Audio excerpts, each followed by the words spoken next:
할렐루야. 우리의 삶의 모든 순간, 모든 마음이 하나님을 찬양하는 마음이었으면 좋겠습니다.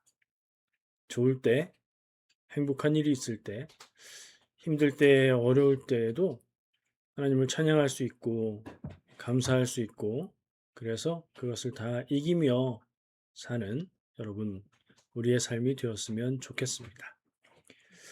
자, 오늘 함께 나눌 말씀은요, 드디어 마태복음 19장으로 넘어가서요. 마태복음 19장 4절부터 6절까지 말씀입니다. 우리 본문 말씀 한 목소리로 봉독하겠습니다. 예수께서 대답하여 이르시되 사람을 지으신 이가 본래 그들을 남자와 여자로 지으시고 말씀하시기를 그러므로 사람이 그 부모를 떠나서 아내에게 합하여 그 둘이 한 몸이 될지니라 하신 것을 읽지 못하였느냐? 그런즉 이제 둘이 아니요 한 몸이니 그러므로 하나님이 짝지어 주신 것을 사람이 나누지 못할지니라 하시니 아멘. 바리새인들이 예수님께 질문합니다. 그리고 그 질문에 대해서 예수님이 답하시는 내용입니다. 크게 보면 이혼에 대한 문제를 예수님께 물었습니다. 그들의 답은 무엇이었고 예수님은 뭐라고 할 것이라고 기대했을까요? 오늘 이 말씀을 어떻게 나눌까 묵상을 하는데 마음 한 곳에 좀 답답하기도 하고 야, 참 곤란하다, 힘들다 이런 생각이 들었습니다. 그래서 잠깐 살짝 건너갈까 하는 생각도 해 보았습니다. 이런 내용은 상당히 부담스럽기 때문이지요. 하지만 우리의 삶의 엄연한 현실이고 누구나 겪을 수 있는 일이기도 하기에 부담스럽지만 말할 수 없는 부분은 말하지 말고 말할 수 있는 부분만 조심스럽게 나누어 보려고 합니다. 자, 오늘 말씀은 세 가지 차원에서 접근하면서 이해하는 게 필요합니다. 첫 번째, 우리의 현실이죠. 현대를 살아가고 있는 우리의 현실. 지금 동시대에는 이 말씀이 어떤 의미가 있을까? 이렇게 적용하면 좋지요. 성경 말씀에서 우리의 삶의 원리와 원칙을, 하나님의 뜻을 찾는, 그리고 그것을 적용하는 길이기 때문입니다. 근데 그것은 가장 마지막에 해야 될 일일 것 같고요. 두 번째, 우리가 생각해야 될 차원이 있다면, 성경 말씀이 기록된 그 시기, 그리고 그 내용이 가리키고 있는 시기, 예수님의 그 시대, 예수님이 이 말씀을 하실 시대, 성경 말씀의 기록, 복음서가 기록하고 있는 그 시대의 상황과 의미를 생각하면서 읽을 필요가 있습니다. 당연한 거죠. 그리고 또 하나 이 말씀에서 기억해 봐야 할 차원이 있는데 그것은 구약 성경, 그 중에서도 모세오경, 창세기와 신명기에서 말씀하고 있는 하나님의 말씀 혹은 하나님의 율법으로 전해주신 내용들까지 생각을 해야 이 말씀들을 이해할 수가 있습니다. 자, 한번 차근차근 나눠볼게요. 오늘 본문 말씀으로 선정한 부분에는 들어가지 않았지만 그 앞인 3절에 보면 바리새인들이 예수님께 와서 곤란한 질문을 합니다. 지금의 저도 이렇게 곤란한데 예수님은 어떠셨을까? 예수님은 당연히 곤란함 없이 할 말을 하셨겠지요. 근데 바리새인들은 저 예수라는 랍비에게 이 질문을 하면 뭐라고 대답을 할까? 이 문제는 굉장히 오래된 수십 년간에 걸친 유대교 랍비들 간에 유대교 바리새파의 그 안에 있는 학파들 간에 굉장히 심각하고 결론이 쉽게 나지 않는 논쟁의 문제였기 때문입니다. 이혼에 관한 문제라고 정리할 수 있다고 했지만 우리가 한 가지 구분할 필요가 있습니다. 아까 세 가지 차원에서 접근하자고 얘기했죠. 예수님 당시에 이 이혼에 관한 문제를 우리가 어떻게 이해할 수 있을까? 근데 바리새인들이 질문하면서 그 얘기를 하고 있습니다. 바리새인들이 질문해 이혼 증서를 써주고 아내를 버리는 것이 가합니까? 그게 되는 것입니까? 라고 질문하거든요. 여러분 이 표현을 그냥 뭐 이렇게 표현했을까? 눈에 거슬리는 표현으로만 보실 게 아니라 실제로 예수님 시대의 이혼이란 지금의 이혼처럼 남녀가 동등한 권리를 갖고 있는 상황에서 또 나눌 것은 동등하게 나누는 그런 이혼이 아니라는 것을 기억할 수 있습니다. 이혼이라는 점에 있어서는 같을 수 있지만 전혀 다른 이혼이다. 질문한 것처럼 남편이 아내를 버리는 것, 이게 전혀 지나치지 않은 표현이다. 이렇게 생각하셔야 됩니다. 남성 중심의, 지금도 그렇다 이렇게 얘기하는 분도 있겠지만 그 당시는 의심의 여지 없이 남성이 주인이 되는 남성 중심의 사회였고 이혼을 한다는 것은 남자가 이혼을 당하는 법은 없고 남편이 아내를 버리는 이혼만 있을 뿐이고 그것에 필요한 과정으로 이혼 증서를 써주는 것. 요게 이제 구약의 부분인데 신명기 말씀에 보면 신명기 24장 1절에 보면 이렇게 기록이 되어 있어요. 사람이 아내를 맞이하여 데려온 후에 그에게 수치되는 일이 있음을 발견하고 그를 기뻐하지 아니하면 이혼 증서를 써서 그의 손에 주고 그를 자기 집에서 내보낼 것이요. 자, 신명기는 모세가 백성들에게 전하는 말인 거지요. 거기에 이제 율법으로 이게 하나님의 뜻이다 하면서 율법으로 결혼과 이혼에 관한 규정을 말해 주는 거예요. 거기에 보면 수치되는 일이 있을 때에 이건 뭐 남자에겐 전혀 해당이 안 되고요. 아내가 수치되는 일이 있으면 그게 조건이 돼서 그것 때문에 남편이 그 아내를 기뻐하지 않으면 이혼할 수 있다. 이건 뒤집어 말해야 돼요. 그러면 이혼 당할 수 있다. 요런 규정이 있는 거지요. 이 말씀은 신명기니까 신명기의 그 시대적인 배경의 기준을 얘기하자면 이스라엘 백성이 가나안 땅에도 들어가기 전에 그때의 이야기라고 생각해 보면 이거 너무 심하지 않나 생각하지만 다시 생각해 보면 이것은 이혼 증서를 주어서 아내였던 사람이 재혼을 할 수 있는 그런 발판을 만들어 주라는 보호의 규정이라고 생각을 할 수 있습니다.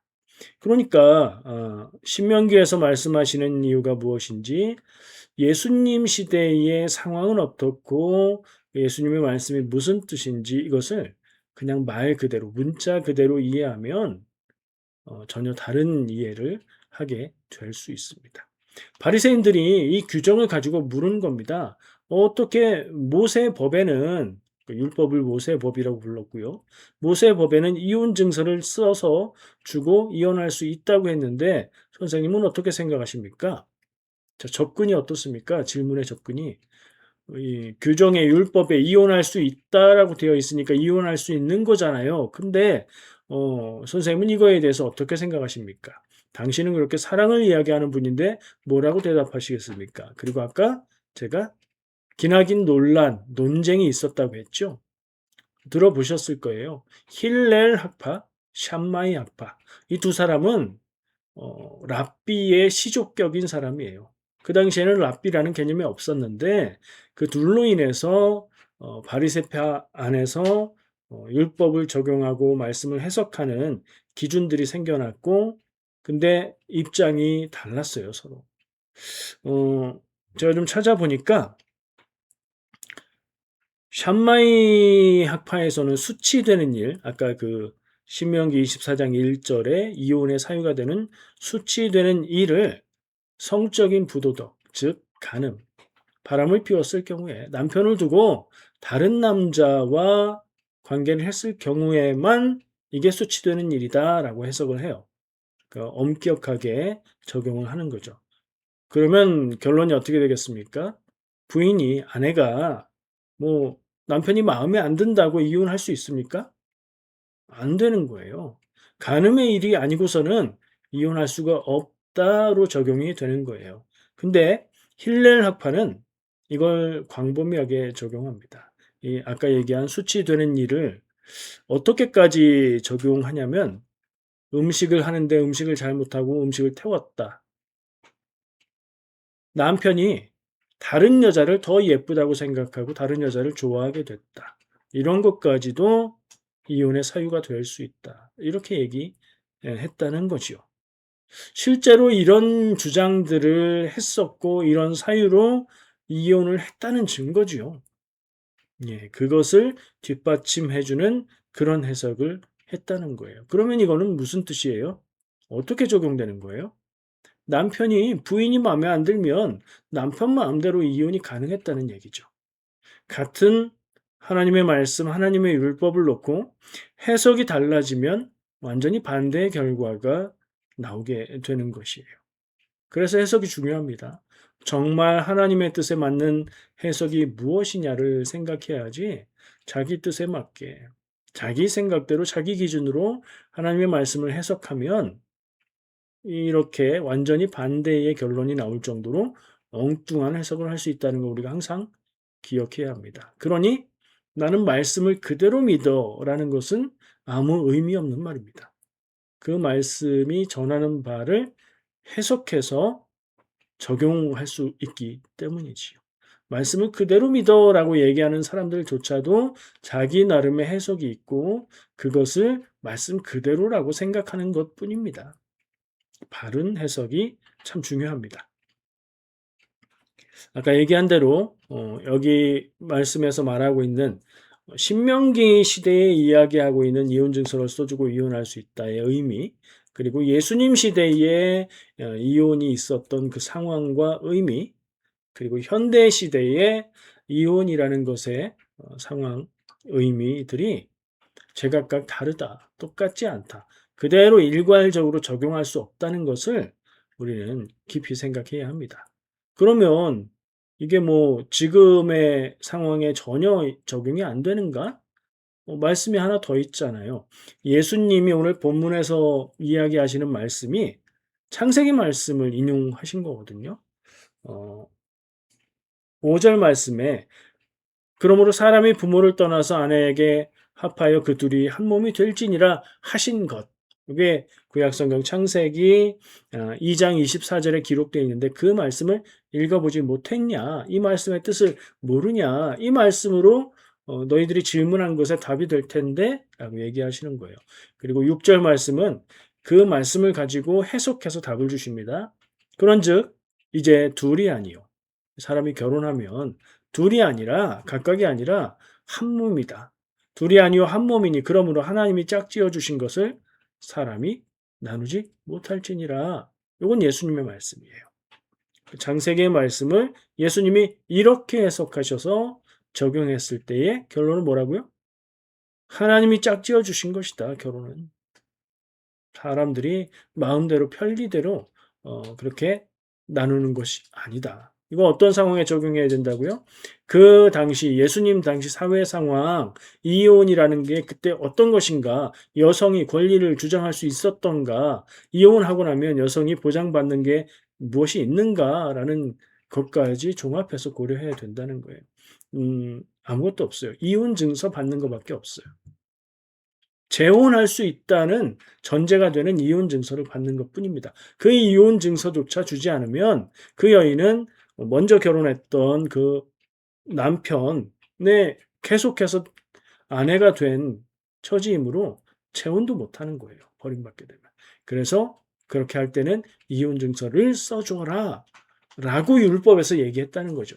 근데 예수님은 그 율법의 말씀을 가지고 생각하기를 창세기 말씀을 들어서 다른 말씀을 들어서 얘기하시면서 사람이 결혼한다는 것은 부모를 떠나서 그러니까 독립해서 둘이 하나가 되는 과정인데 그게 하나님이 말씀하신 게 아니냐. 결혼의 과정은 하나님이 짝지어 주신 것이다. 근데 너희가 지금 말하는 것처럼 자기에게 마음에 안 든다고 불편하다고 해서 이혼하고 아내를 버리는 게 이게 말이 되느냐라고 말씀하신 거죠. 무조건적인 이혼 반대를 얘기하시는 게 아니고 다음 주에 나누게 될 얘기지만 그 부분은 좀 떼어놓겠습니다. 오늘은 이 말씀 안에서 할 수 있는 얘기들만 좀 나누어 보려고 합니다.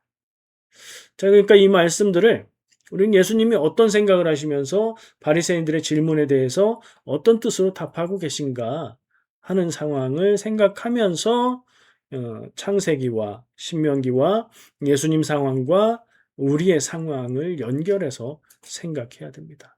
자, 상황이 전혀 다르다. 그러면 이 예수님의 말씀은 그때만 의미 있는 말씀인가?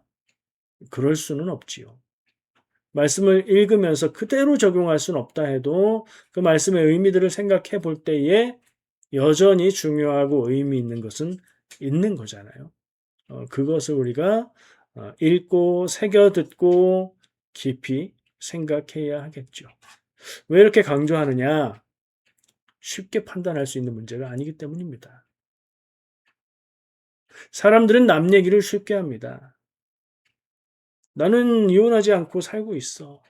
잘 살고 있지. 잘 살고 있는지는 양쪽에 다 물어봐야 되는데 그렇게 생각하고 이혼했다 그러면 왜 이혼을 하냐? 하나님이 짝져 주신 건데 끝까지 책임을 다해서 살아야지. 이런 말 하기는 쉽단 말이에요. 근데 저는 그렇게 적용하는 거는 좋지 않다고 생각합니다. 진지하게 생각하고 예수님의 말씀이 무엇을 뜻하는가 깊이 생각하고 적용을 해야 된다고 생각해요. 그리고 제가 얘기하고자 하는 것은 이제부터인데 두 가지 생각해 볼 수 있는 것 같고요.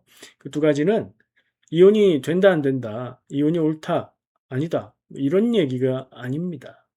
첫 번째, 예수님은 창세기 2장 24절 아까 읽은 말씀을 인용하시면서 결혼이 하나님이 짝지어 주신 것이라고 하셨어요. 그렇게 딱 가치를 끝내 버리신 거예요. 예수님이 말씀하시기를 결혼은 하나님이 짝지어 주신 것이다. 그러면 이혼하고 두 번째 결혼하는 거니 그건 하나님이 짝지어 주신 게 아닌가? 그 의미상 문맥상으로 볼 때 처음 결혼한 그 결혼이 하나님이 짝지어 주신 것이다. 그러니 그렇게 아내를 버리는 건 안 된다라고 말씀하시는 것으로 저는 이해했습니다. 그렇지 않겠습니까? 근데 어떻게 생각하십니까? 만약에 여러분이 결혼하셨다면 여러분의 배우자를 생각할 때에 하나님이 저 사람을 내 짝으로 주셨다? 이렇게 생각하면 그래, 그렇지. 내가 하나님의 뜻으로 받아들이고 여기고 잘 섬기고 사랑해야지. 이런 마음도 들지만 그렇다고? 하나님이 저런 사람을 알게 주셨다고? 이런 생각이 또 한편으로는 들지도 않습니까? 양면적인 마음과 느낌이 있어요. 근데 예수님의 말씀이란 말이죠. 그런 게 아니라고 할 수도 없고. 어떻게 이 말씀을 받아들여야 할까요? 만약에 예수님의 말씀을 그대로 받아들여서 어, 태어나서 한 번 결혼하는 것이고 한 번 그 첫 번의 결혼이 하나님이 짝지어 주신 것이다. 이렇게 받아들이면 그렇게 생각하고 결혼 전부터 그걸 하나님의 말씀으로 여기고 살아가는 사람은 아마 결혼을 결심하게 될 때 그렇게 생각하지 않는 사람과는 다른 마음이겠죠.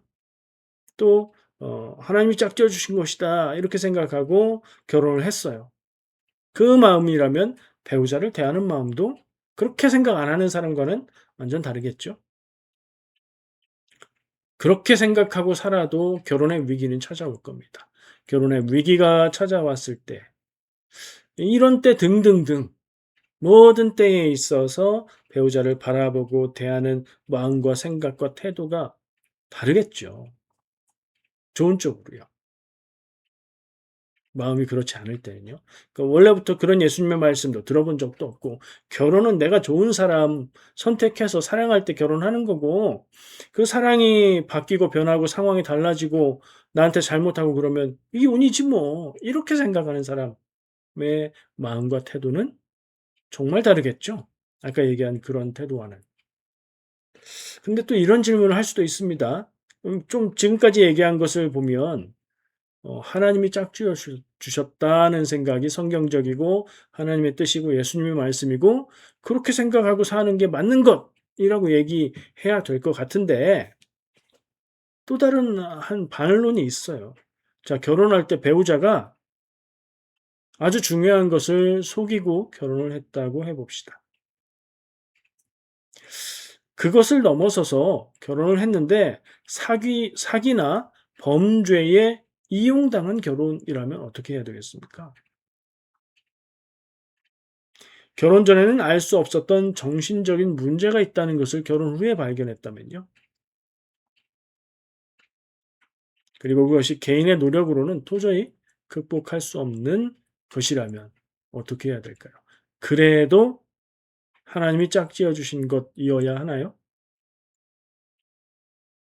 뭐 답은 제각각 다르겠지만 한 번 더 생각해 보게 되지요. 우리의 삶에 이런 경우들이 없지 않으니까요. 어떻게 해야겠습니까? 두 가지 생각이 있는데. 하나님이 짝지어 주신 것이다라고 할 수도 있겠지요. 그럼에도 불구하고 그런 짝을 하나님이 너에게 주셨다. 그러니 하나님의 뜻으로 여기고 최선을 다해서 사랑하고 섬기고 그러면 그 한 사람을 변화시킬 수 있지 않을까? 이런 말을 할 수도 있겠지요. 근데 그것은 개인의 태도에 관한 문제고요. 그렇게 이해를 할 때에 심각한 문제가 발생합니다. 뭐냐? 하나님이 믿는 자에게 고통을 준다는 것을 인정해야 되는 거예요. 그렇죠? 음, 정말 하나님이 주신 짝에 너무 감사해야 할 대상이 아니라 이게 하나님이 주신 짝이라고 나는 와 사기당했어. 이런 짝에 대해서도 하나님이 주신 짝이다라고 주장을 하기 위해서 그렇다면 하나님이 믿는 자에게 고통을 주신 것이란가 그런 건가 하는 질문이 어, 나올 수밖에 없는 거죠. 돌이킬 수 없는 인생에 악한 일을 주신 것이라고밖에 이해가 안 되는 거 아니겠습니까? 물론 우리의 이해가 완전할 수 없으니 뭐 완벽하게 그렇다, 완전한 반론이다라고 말할 수까진 없겠지만 이게 간단하지 않다는 거예요. 믿음으로 예수님의 말씀을 그대로 믿고 고백하고 감사하고 하나님이 짝지어 주신 거야 라고만 말할 때 이게 누군가에게 너무 큰 상처와 폭력으로 다가갈 수 있다는 겁니다. 어떻게 생각해야 될까? 이 부분을 이게 첫 번째 나누고 싶었던 이야기입니다. 저는 이 문제를 이 결혼과 이혼의 문제만으로 생각하기보다 좀 확대해서 일반적인 이야기로 만들어서 이해하는 것도 의미가 있겠다는 생각을 했습니다. 예수님 말씀은 내 인생에 만나게 되는 모든 일들, 힘들고 어려운 일을 포함해서 그 모든 것을 하나님이 주신 것으로 받아들이는 태도로 확대해서 이해할 수 있을 겁니다. 그리고 이런 태도는 우리에게 익숙합니다. 예를 들면 가난한 집에 태어난 것도 하나님이 나에게 주신 인생, 재능이 별로 없이 태어난 것도 하나님이 나에게 주신 인생, 내 잘못이 아닌 일로 큰 고통을 당하게 되는 일들도 지금은 받아들여지지 않고 이해할 수 없지만 하나님이 나를 사랑하셔서 나에게 주신 좋은 길로 가는 일이다. 이렇게 믿고 받아들이는 태도들 교회에서 쉽게 접할 수 있는 이야기들이지요. 성경에서도 비슷한 표현들을 많이 하고 있습니다. 떠오르는 게 이게 있습니다. 룻기에서 나오미가 고향으로 베들레헴으로 돌아가서 사람들이 알아볼 때 이렇게 말하죠. 나를 나오미라고 부르지 말고 나를 마라라고 부르라. 이는 전능자가 나를 심히 괴롭게 하셨음이니라. 자기의 삶의 고난과 고통과 아픔을 하나님이 나에게 주신 것으로 말하고 있는 거지요. 어떤 뜻으로 얘기했든지 간에 표현이 그렇죠. 근데 이 말씀을 읽을 때 이렇게 이해하는 게 인생의 진실을 바로 보는 걸까 하는 질문이 저는 들었습니다. 사람들이 간증하면서 말하는 하나님이 치셨어 라는 표현들도 저는 좀 좋지 않습니다. 그런 표현들이 정당한가? 정말 맞는 말인가? 하는 생각을 해 보게 됩니다. 물론 당사자가 그렇게 생각하고 그렇게 받아들이고 그렇게 고백한다면 그건 그에게는 진실이겠지만 그렇다고 해서 그런 사고방식을 모든 사람에게 동일하게 적용하고 그렇게 생각해야 돼 라고 말할 수는 없는 것 아니겠습니까? 어떻게 생각하십니까? 어떻게 보면 신앙적인 표현으로 느껴지기도 하고요. 어떻게 보면 그게 진짜 그런가? 인생이 그런 건가?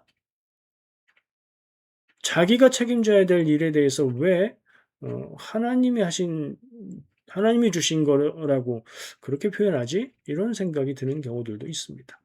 그래서 제가 이 이야기를 하면서 정리할 수 있는 방법은 좀 구분해야 되는 것이 아니겠는가입니다. 다시 돌아가면 예수님이 하신 말씀, 결혼은 하나님이 짝지어 주신 것이다라는 그 언어의 종류가 객관적인 사실을 서술하는 그런 언어의 성격은 아니다. 이건 믿음의 고백적인 언어다. 삶의 태도를 표현하는 언어다. 이렇게 정리를 해봅니다. 그럼 그 어떻게 된다는 얘기냐? 내가 믿음으로 받아들이는 부분을 말로 표현하는 신앙적인 언어 표현과 삶에 일어난 일들을 바라볼 때 판단하는 객관적인 언어는 다르고 구분돼야 된다는 얘기입니다. 이게 좀 이중적으로 보일 수도 있습니다. 하나님이 주신 거야 라고 하면서 내가 열심히 노력해야지 뭐 이런 조금 안 맞는 것 같은 느낌이 들기도 하는데 가만히 생각해 보면 신앙적인 언어들, 신앙 고백의 언어들, 믿음의 언어들은 객관적인 서술이 아닙니다. 내 마음과 태도에 대한 이야기인 거예요. 그리고 객관적인 서술을 하려고 한다 하면 다른 표현을 쓰는 게 맞습니다. 그래서 우리는 교회에서 신앙적인 표현들이 익숙한 사람들끼리 대화할 때는 하나님이 어떻게 하셨다 이런 표현들이 자연스러울 수 있는데 신앙에 익숙하지 않은 사람들과 대화할 때 똑같은 언어를 사용하면 이상한 사람으로 받아들이게 될 겁니다. 그때는 다른 언어를 써야 한다는 게 제 생각입니다. 신앙 고백의 언어와 일상을 서술하는 객관적인 언어는 구분해야 된다. 이게 이중인격이나 인격분열 뭐 이런 게 아니고 그걸 구분할 줄 아는 게 건강한 신앙이고 건강한 생각이다. 라고 저는 바라봅니다. 뭐 명확하게 잘라서 또렷하게 제가 말할 만큼은 되지 않지만 정리하면 신앙 고백의 언어와 일상의 언어를 섞어 쓰면 혼란이 생긴다. 그래서 예수님의 하나님이 짝지어 준 것이다 라는 말씀은 우리가 그 말씀을 받아들이고 그런 태도로 배우자를 그렇게 받아들이는 믿음으로 사는 것. 이건 신앙의 마음이고 그러나 견딜 수 없는 일이 있다든가 돌이킬 수 없는 상황이 있다든가 불가피한 일이 있다든가 이럴 때는 다른 생각을 할 수 있다는 게 저의 생각입니다. 너무 복잡한 얘기로 갈 것 같아서 이 정도까지만 이야기해 보겠습니다. 두 번째로 이야기할 수 있는 건 좀 간단한데요. 자, 교회가 이혼을 겪은 성도들에게 어떻게 대하고 돌봐야 하는가 하는 부분을 우리는 고민해 보아야 합니다. 남성이든 여성이든 이혼을 경험했다 하면 옛날처럼 이게 아주 인생이 무너지는 큰 일로 받아들여지고 그런 상처고 뭐 그런 상황은 아니라고 할지라도 여전히 그것은 삶에 있어서 아주 큰 고통과 상처입니다. 이혼을 경험한 사람은 어느 쪽이 되었든지 세상에서 약자가 되는 것이 확실합니다. 교회는 이들을 어떻게 대해야 하는가?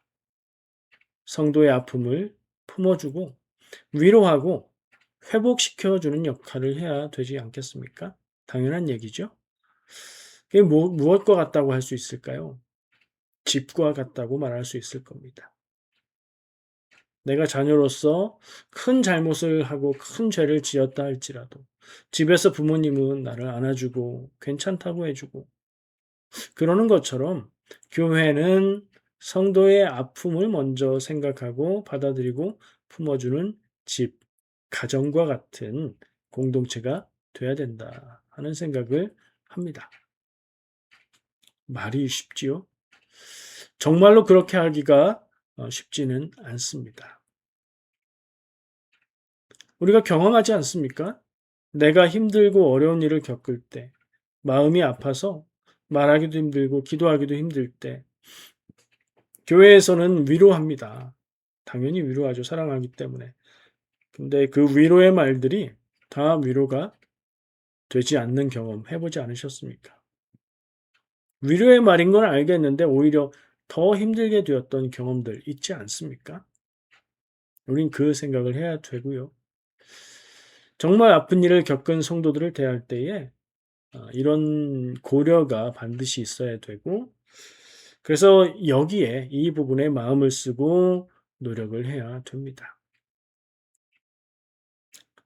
하지 말아야 될 말이 있습니다. 이미 아픔을 겪은 사람에게 오늘 성경 말씀, 본문 말씀, 예수님의 말씀을 대면서 결혼은 하나님이 짝지어 주신 거야. 이미 상황이 정리가 됐는데 이런 말을 위로의 말로라도 한다는 건 적절하지 않습니다. 아픔을 겪은 사람을 두고 옳으니 그르니 말하고 따지는 것은 아무 의미가 없지요. 다쳤으면 어떻게 해야 됩니까? 왜 다쳤는지, 왜 그걸 거기에 뒀는지, 왜 조심하지 않았는지 따져야 되나요? 아니죠. 빨리 소독하고 약 바르고 밴드 붙여주고 필요하면 병원에 가는 것이 우선이지요. 교회를 영적 가족이라고 합니다. 가족이 아픔을 겪었을 때 이런저런 말을 하는 것보다 안아주고 쉬게 하고 기다려주는 것이 먼저 가족이라면 그런 생각을 합니다. 우리 인생에는요, 없었으면 하는 일들이 많이 찾아옵니다. 오늘 말씀을 묵상하면서 생각한 것은 교회가 아픔을 나누고 기쁨을 함께 할 수 있는 가족 공동체가 되어야 한다는 점입니다. 그리고 그것은 교회는 가족이어야 돼 라고 말한다고 해서 되는 게 아니고 우리 모두가 서로에게 부모와 형제 같은 사랑의 마음을 가질 때 가능한 일입니다. 성경 말씀을 읽고 이해하고 적용하는데 가장 크고 중요한 기준이 되는 말씀이 있습니다. 성경에 하나님의 말씀도 예수님의 말씀도 또 기록한 자들의 귀한 말씀도 많이 있지만 그것들 중에 가장 기준이 되고 중요한 것 무엇일까? 예수님이 말씀하신 서로 사랑하라가 아닐까요? 내가 우리 성도들을, 우리 가족들을 얼마나 사랑하는지 한번 생각해 보는 시간이 있었으면 좋겠습니다. 내가 우리 성도들을, 우리 가족들을 어떻게 사랑하고 있는지, 내가 사랑받기만을 바라고 있는 건 아닌지 생각하면 좋겠고요. 더 사랑할 수 있는 마음을 주시기를 이 시간 같이 기도하면 좋겠습니다.